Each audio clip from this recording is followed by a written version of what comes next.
Have you become friendlier, less friendly? I would say about the same, but with firmer boundaries. Hi, welcome to episode 15 of the Thank You Notes podcast. I'm Travis McVeigh, your host. My guest today is Amanda Spitzer Settle. She's a registered dietitian from Effingham, Illinois. She and I went to high school together and were voted most friendly members of the graduating class. We get into nutrition, we get into fitness, we get into the Texas OU rivalry, and then she writes a thank you note to her mentor that she met back in high school, back in Tulsa. So let's get to my discussion with Amanda Spitzer Settle, RD.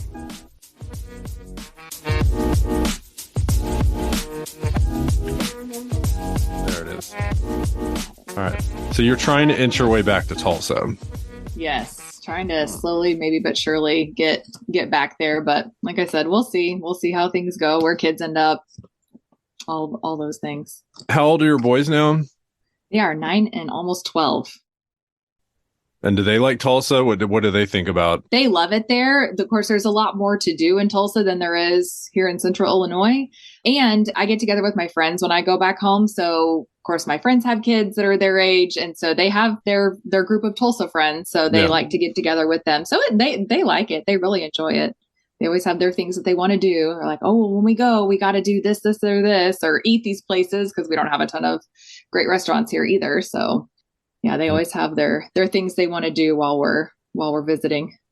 And Effingham is not looking good so far on this show.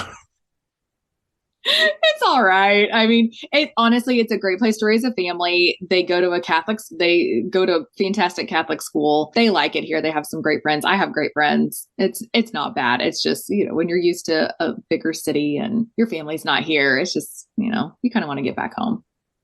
Yeah, I understand. I moved to Dallas initially because my parents were here, and it's the reason why we're sticking around. So, oh, I didn't realize your parents were there. And well, they moved to Houston like right after we graduated from high school, and then they moved here, I think, in 2006.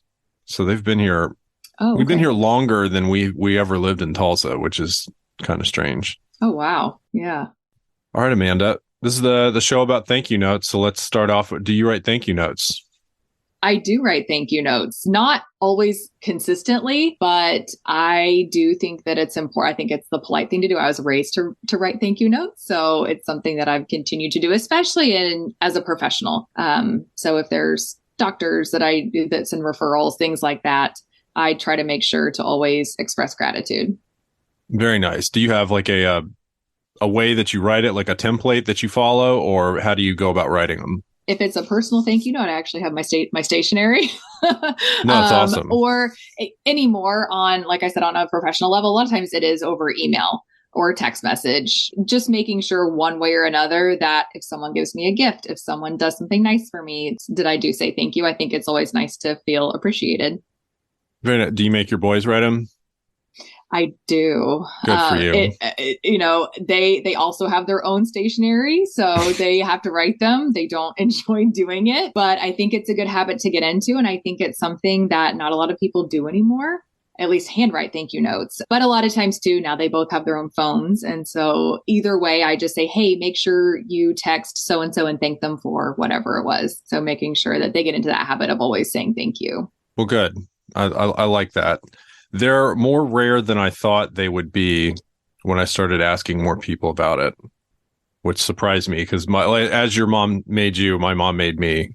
So I just thought it was something that everybody did. Right. And I also feel like in our society today, people are very quick to complain or call someone out for something. And I try to make sure that when someone does something nice or goes above and beyond, that I let them know. Or I even called my UPS driver supervisor one time. He went out of his way to deliver a package for me almost really after his shift. And so I wanted to let his supervisor know. It was around Christmas time. So I thought, you know what, they probably get a lot of complaints this time of year. So I want to make sure that they know that they are appreciated and that those efforts don't go unnoticed. That's great. I like that a lot. I wanted to get into nutrition and you becoming a dietitian and all. So was that something you always knew that you wanted to do, or how did you get into that world? Well, I started out as you probably remember, I was a ballet dancer growing up, and I was pretty serious about it into high school, thinking that initially that was what I was going to pursue as a career. And so obviously to be a ballet dancer, you have to maintain a very lean physique, but also be strong enough to get through a 2 or 3 hour performance or rehearsal. And so nutrition was always very important to me because you had to have energy, but then you also had to stay very thin. So I was always very interested in what I was eating, what things were good for me, what things were not good for me, things like that. And then during our mini mester at Cascia, which looking back now is something so cool that I don't know that any other high school does that.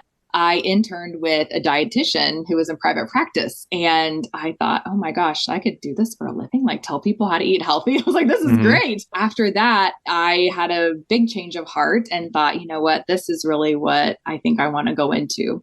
So I was one of the lucky ones going into college. I knew exactly what I wanted to do. So I was in and out in 4 years. So it was great. Good for you.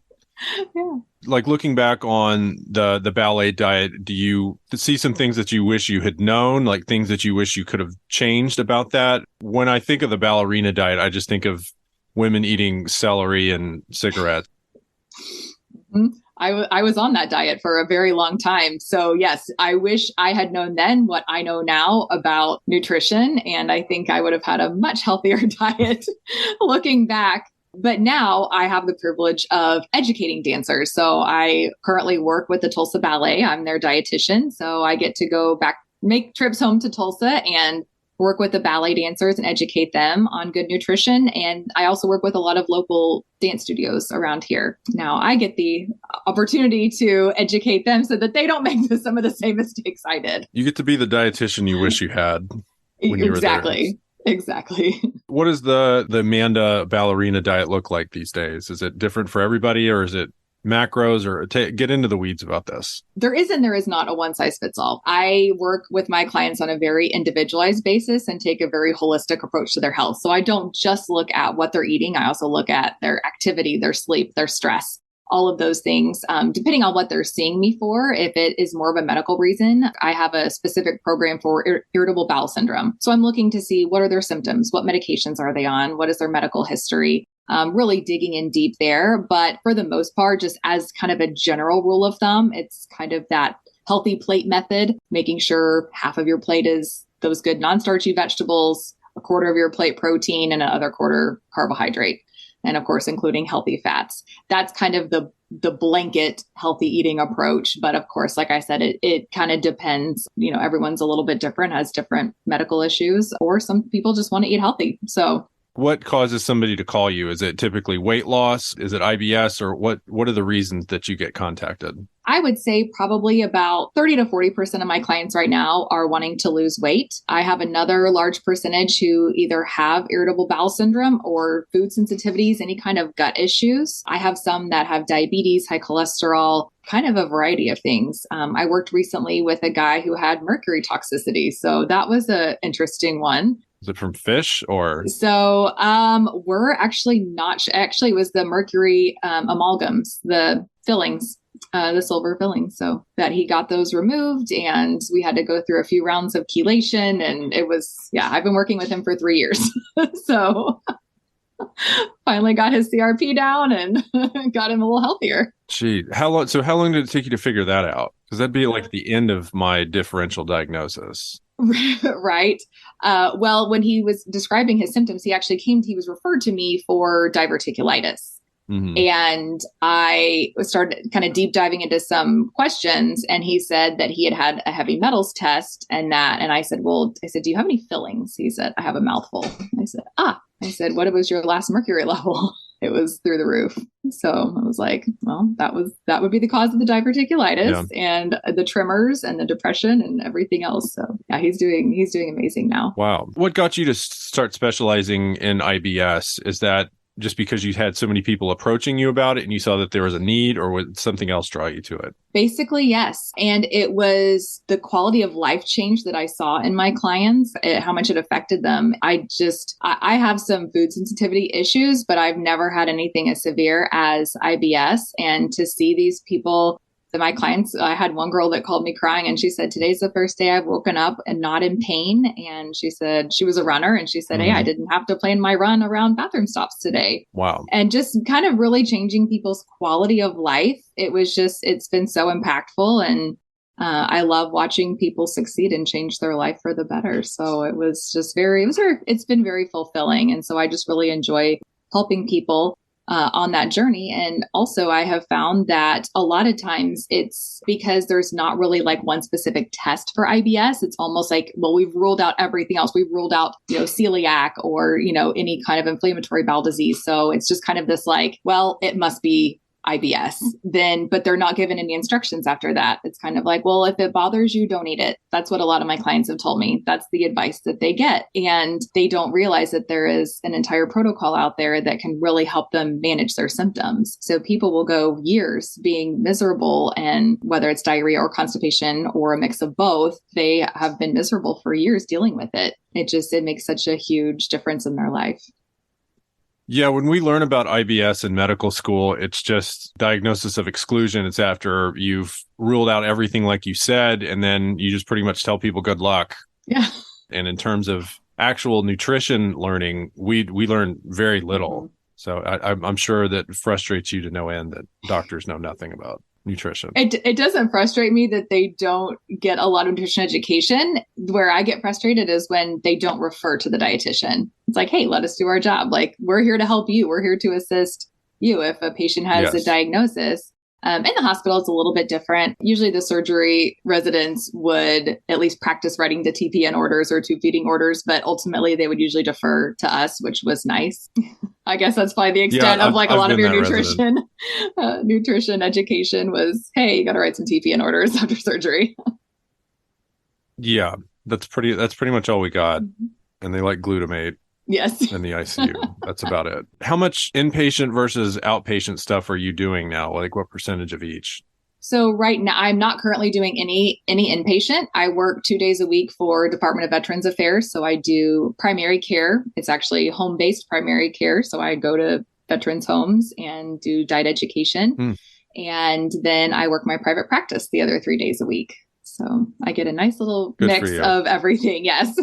Get rid of that inpatient stuff. It's great. And I love it. And I really miss the ICU. I miss the excitement and the diversity, but I don't miss the hours and the on-call and weekends and things like that. So, and the tube feeds spilling on the floor and ostomies coming out and that kind of, Yeah. I love that I get to spend time and really get to know my clients now. So you just really build relationships versus popping in and out of someone's hospital room when they feel like garbage. So it's a lot nicer doing it in a more slow-paced environment. Now, do you go all dietitian on your kids? Are you strict with them, or how do you manage nutritional needs? Well, if they were here to answer that question, they would say that would be a hard yes. My youngest made the comment one time. He goes, Mom, why do you have to be a dietitian? Because I definitely strongly encourage them to eat their good for me foods and things like that. Sometimes I think they feel like I'm a little pushy, but I keep telling them, hey, you know what? One day you will probably thank me that I made you eat your good for me foods and that you're going to be a healthy adult. So hopefully they'll appreciate it one day. I think they will. How could they not? They're going to grow up to be reasonably healthy because they ate a good diet. Right. What do you wish the general population knew about nutrition and food or fad diets, or what's your mission statement when it comes to the general population? Yeah, there are so many things. I would say probably the number one thing would be that if it sounds too good to be true, it probably is. Quick fixes are not a good long-term solution. I feel like anymore people just do these very drastic things, try these drastic diets, expecting these just amazing immediate results, and then wonder why it doesn't work after a couple months when they get tired of it. So, yeah. Now, is the opposite true if something sounds too awful to be true? Is it because I keep hearing all these things about like seed oils and high fructose corn syrup, and nobody should be eating gluten, and so is the reverse of that true as well? To some degree, but I think it depends. I think that's a big it depends statement. There are a lot of foods that can cause inflammation, like high fructose corn syrup, like gluten. Again, just trying to stay away from a lot of the processed foods and trying to eat your fresh fruits and vegetables, fresh meats, whole grains, things like that. Just kind of going back to the basics is always a good direction to go. Well, you and I share a common title. You and I were both voted most friendly of our high school graduating class. How did you feel when you found out the news that you had been voted most friendly? I was very honored. I was, it's kind of like, oh, it does pay to be nice. I was surprised. I thought there were people much more friendly than I was. I felt that you were far more deserving of the title. No, I always thought you were very friendly, but there again, I also felt like we had a really great class. I think we had a great group of kids in our graduating class. But yeah, no, I definitely felt you were very deserving. That's what the most friendly person would say. Right. Now, since you graduated from high school, have you become friendlier, less friendly? I would say about the same, but with firmer boundaries. You live and you learn, right? That's a great answer. I wrote you a thank you note. Oh, well, but you failed to mention though, even though we were both voted most friendly, that our opposing schools. Well, we'll get into Texas. Okay. That was the last thing I was going to ask you about. Yeah, whatever you said. It says nothing but thanks. That is great. And it's fruit. And it's fruit. Because I thought you'd like that. Dear Amanda, 24 years ago, I was shocked to learn that I had been recognized as most friendly in our class. I was not shocked to find out that you were the other person named. I can tell from your dedication to your patients and the amount of teaching you provide free of charge on your Facebook page that your friendly flame is still burning quite hot. Thank you for doing this, and thank you for being such a nice person, Travis. Oh, that was very sweet. Thank you. You're very welcome. Yeah, getting into Texas or whatever, the Red River rivalry, I kind of, that's kind of my post Kasha life. And that's kind of where my lack of friendliness came down, because I don't know what happened. Like, I think they brainwashed me in it. Like, I just really didn't like OU.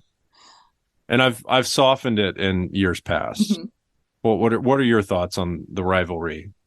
I think it's one of those rivalries that's going to stand firm. I don't know what's going to happen as we kind of move into the SEC potentially. It was a fun rivalry, that's for sure. Yeah, for you guys, because when we were in college, like it was just beat down after beat down for the Longhorns. And then there was this year. I went to that game. It was fun. I'm glad I was not at that game. What are you going to say if one of your boys wants to go to UT? Nobody looks good in orange. Nobody looks good in orange. Even Matthew McConaughey? Oh, he looks good, but oh man, it's such a shame that he's such a diehard Longhorn fan. So I did tell my kids though. I'm trying to encourage them to explore some Oklahoma schools, Texas schools, and because they have mentioned that before, they understand the rivalry to some extent. My oldest did make a comment. He's like, "Well, what if I go to Texas?" I said, "Well, I will wear white to the football games." I said, "You will never catch me in orange." So I said, it is a really good school, so they do have that going for them. But I said, I will be wearing either red or white to the games. So I think you have written a thank you note. Who did you write it to? I wrote it to, I mentioned earlier that I interned and then later worked for a registered dietitian in private practice. Mm-hmm. That was CeCe Davis. So I know you probably remember her. Her kids went to Kesha as well. Her daughter Connie has now kind of taken over. I know CeCe's still involved. So she's kind of always been, I know I made a comment one time early on when I was working for her. I basically said, like, when I grow up, I want to be CeCe. I want to have my own private practice. And I wasn't sure some points in my career if that would ever actually happen. But here I am with a private practice. So I'm doing the thing and I'm so excited about it. And I, unfortunately, I saw her over the summer. It was not under good circumstances, but I did get a chance to chat with her and was able to tell her, hey, and I did kind of briefly tell her, thank you for all of your guidance because I now have my own private practice. So she was really excited to hear that. Okay, let's hear it. Okay, so I did, I have my stationery, but the thank you note would not fit on this small page. So I typed it out. A long one. It is. Well, she was very influential in my life. So, dear CeCe, I wanted to take a moment to express my heartfelt gratitude for all of the guidance and support you provided to me over the course of our mentorship and time working together. Your wisdom, insight, and unwavering belief in my abilities have been instrumental in helping me reach my goals and achieve success. I feel incredibly fortunate to have had the opportunity to work with someone as knowledgeable and experienced as you. Your willingness to share your expertise, offer constructive feedback, and challenge me to think outside the box when it came to a career in dietetics has been invaluable to my personal and professional growth.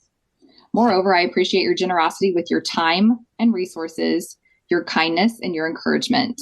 You have been a true inspiration to me, and I cannot thank you enough for all that you have done. Please know that your impact on my life has been significant and long-lasting. I will always be grateful for the role you have played in shaping my journey and helping me become the person I am today. Sincerely, Amanda. Very nice. Is she still practicing? I think she is a little bit. I think Connie has kind of taken over the practice, but they have expanded. They have, I believe there's 4 dietitians that work there now. But I think CeCe still sees some clients. I know she's involved in the business to some degree, but has kind of taken a step back and let Connie kind of take the reins. That was very nice. She sounds like a great mentor and sounds like somebody that puts you on the right path. Oh, absolutely. And now you're doing it. I know. It's very exciting. Are those your degrees behind you? Yes. So one of them is my diploma and the other one is actually my Oklahoma state license. So I'm licensed in Illinois and Oklahoma. Apparently my cat's going to join us. Okay. This is one of my office assistants. What's your cat's name? This is Kylo. I have Kylo and Vader. Yeah. So yes, awesome. I have a house full of boys, 2-legged and 4-legged. Amanda, I think maybe your biggest claim to fame is looking like Lisa Kudrow. Yes. So what's your favorite Phoebe Buffay moment or line or from the show? There's so many good ones. I think you cannot forget all the Smelly Cat episodes, which in college, I sang Smelly Cat in a lot of bars for some free drinks. So it worked out well for me. Oh, that's awesome. But yeah, her sexy phlegm. I mean, there's so many great Phoebe moments. Yeah. She was entertaining.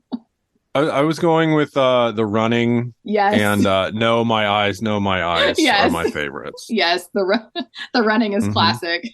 You posted a question on your Facebook page. We can answer that now. Favorite Easter candy? Oh, yes. Favorite Easter candy. Mine are the mini Cadbury eggs, the little bitty chocolate, like sugar-coated ones. I was actually going to say that. Mm-hmm. Really? It used to be the cream eggs, but now they're way too sweet. Yeah. And they're kind of disgusting now. Yeah. It's almost like you need to set insulin with those. Yeah. Yeah. They really do make my teeth hurt. Yeah. Yeah. But those little ones, because then you can just have like a couple and you're just like good to go. They're so good.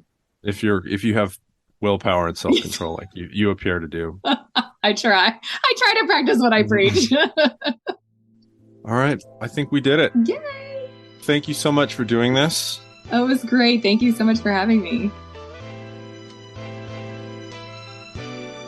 We recorded this episode on Good Friday. That's why we're talking about Easter candy. I want to thank Amanda for coming on the show. I enjoyed the chance to catch up with her. Follow her on Instagram at become.nutrition.wise. You can also follow this show on Instagram at ThankYouNotesPod. There's a Facebook page. There's a TikTok page. There's also a voicemail line that you can call and leave me a thank you note voicemail. I'd really like that if you did it. Rate and review the show wherever you're listening. Spotify, Apple, Stitcher, Amazon, whatever. Thank you for tuning in, and we'll talk to you next time.